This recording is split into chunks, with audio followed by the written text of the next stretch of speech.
মুমিন মুসলমানদের জীবনের সর্বোচ্চ লক্ষ্য হলো জান্নাত। আর জান্নাত হলো আল্লাহ তাআলার বিশেষ প্রতিদান, যা আল্লাহ তাআলা মুমিন বান্দাদের জন্য সুসজ্জিত করে রেখেছেন। জান্নাত লাভ করা অত সহজ নয়। এর জন্য প্রয়োজন আল্লাহ তাআলার বিধান মোতাবেক জীবনযাপন করা এবং নবী করিম সাল্লাল্লাহু আলাইহি ওয়াসাল্লামের সুন্নাহ অনুসরণ করা। আশ্চর্যজনক হলেও সত্য যে জান্নাতের একটি মাত্র দরজা নয়, বরং জান্নাতের একাধিক দরজা রয়েছে। এ ব্যাপারে আল্লাহ তাআলা কুরআনুল কারীমে ইরশাদ করেছেন, ইন্নালিল মুত্তাকিনা লা হুসনা মাআব জান্নাতি আদনিন মুফাত্তাহাতান লাহুমুল আবওয়াব। আল্লাহ তাআলা মুমিন বান্দাদের জন্য জান্নাতে উত্তম বাসস্থান রেখেছেন, যা চিরস্থায়ী জান্নাত। আর এর দরজাগুলো মুমিনদের জন্য খোলা থাকবে। মুত্তাকিইনা ফিহা ইয়াদউনা ফিহা ফাকিহাতিন কাসীরাতিন ওয়া শারাব। আর মুত্তাকি বান্দারা সেখানে টেক লাগিয়ে বসবে এবং সেখানে নানাবিধ ফলমূল তারা চাইবে। এই আয়াত দ্বারা আমাদের কাছে স্পষ্ট হয়ে যায় জান্নাতের একাধিক দরজা রয়েছে। এবং নবী করিম সাল্লাল্লাহু আলাইহি ওয়াসাল্লাম হাদিসে উল্লেখ করেছেন, আল্লাহ তাআলা এই জান্নাতের একাধিক দরজাগুলোকে বান্দার বিশেষ আমলের দ্বারা নামকরণ করেছেন। আসুন জেনে নেওয়া যাক জান্নাতের বিভিন্ন দরজার নামগুলো। 1 নম্বর, বাবুস সালাত, অর্থাৎ নামাজের দরজা। যারা নিয়মিত নামাজ আদায় করবে এবং খুশুর সাথে তা আদায় করবে, তাদের জন্যই এই দরজা। 2 নম্বর, বাবুল জিহাদ, অর্থাৎ জিহাদের দরজা। যারা আল্লাহ তাআলার রাস্তায় জিহাদ করেছে আল্লাহ তাআলার দ্বীন বিজয়ের জন্য, এটি তাদের জন্য। 3 নম্বর, বাবুর রাইয়ান, অর্থাৎ রোজার দরজা। যারা আল্লাহ তাআলার জন্য রোজা রেখেছে আল্লাহ তাআলা তাদের জন্যই এই দরজা নির্মাণ করেছেন। 4 নম্বর, বাবুস সাদাকাত, দানের দরজা। যারা অপরকে নিজের অর্থকড়ি দ্বারা সাহায্য করেছে আল্লাহ তাআলা তাদের জন্য এই দরজাকে নির্মাণ করেছেন।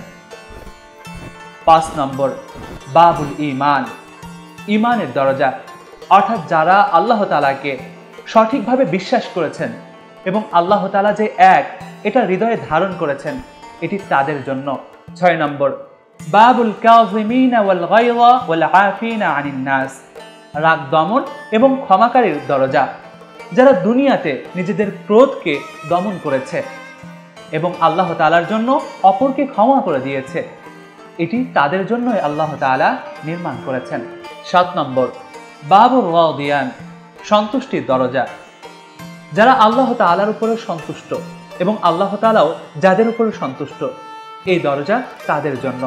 সর্বশেষ 8 নম্বর হলো বাবুত তাওবা, তাওবার দরজা। যারা ভুল করার পরে আল্লাহ তাআলার কাছে অধিক তওবা করেছেন, কাকুতি মিনতি করে আল্লাহ তাআলার কাছ থেকে তওবা করে মাফ নিয়েছেন, তাদের জন্য এই দরজা। প্রিয় শ্রোতা, এই জান্নাতের দরজাগুলো আমাদের যে বিষয়গুলো শিক্ষা দেয় সেটি হলো আমলের প্রতি গুরুত্ব। কেননা জান্নাতের দরজাগুলো আমাদেরকে স্মরণ করে দেয় আমাদের আমলই আমাদের জান্নাতে যাওয়ার মূল চাবিকাঠি। সুতরাং সর্বদা সৎ আমলের প্রতি আমাদের মনোনিবেশ করতে হবে, অর্থাৎ নিজেকে একটি আমলের মধ্যে সীমাবদ্ধ না রেখে একাধিক আমল করা। কেননা একাধিক আমলের দ্বারা একাধিক জান্নাতের দরজা রয়েছে। এবং আল্লাহ তাআলার প্রতি ভরসা রাখা, কেননা আল্লাহ তাআলা এই জান্নাতকে নিজে আমাদেরকে দান করবেন। তাই আল্লাহ তাআলার প্রতি বিশ্বাস রাখলে নিশ্চয় আল্লাহ তাআলা আমাদেরকে জান্নাত দান করবেন। এছাড়াও আশা আকাঙ্ক্ষা রাখে, কেননা জান্নাতের একাধিক দরজা আমাদের অনুপ্রেরিত করে যে আমরা যদি সৎ আমল করি অবশ্যই কোনো একটি দরজা দিয়ে আল্লাহ তাআলা আমাদেরকে জান্নাতে প্রবেশ করাবেন। এবং তার সাথে সাথে আমাদেরকে বলে প্রতিযোগিতা করতে, কেননা নিজের আমলকে বৃদ্ধি করে প্রতিযোগিতামূলক আমল করে আমরা যেন প্রত্যেকেই একাধিক দরজা দ্বারা জান্নাতে প্রবেশ করতে পারি। প্রিয় ভাইরা, এই আলোচনা দ্বারা আমরা জানতে পাই এই জান্নাতের দরজাগুলো আমাদের আশা আকাঙ্ক্ষার একটি সুন্দর প্রতীক। এই সুন্দর আমলের দ্বারা আমরা নিজেদের জীবনকে জান্নাতে যাওয়ার জন্য প্রস্তুত করতে পারি। তাই আসুন সৎকর্মের মাধ্যমে আমরা আমাদের জান্নাতের দরজাকে নির্বাচন করে নিই এবং আল্লাহ তাআলা আমাদের প্রত্যেককে সৎকর্ম করার মাধ্যমে জান্নাতে যাওয়ার তৌফিক দান করুন। আমিন। আসসালামু আলাইকুম ওয়া রাহমাতুল্লাহ।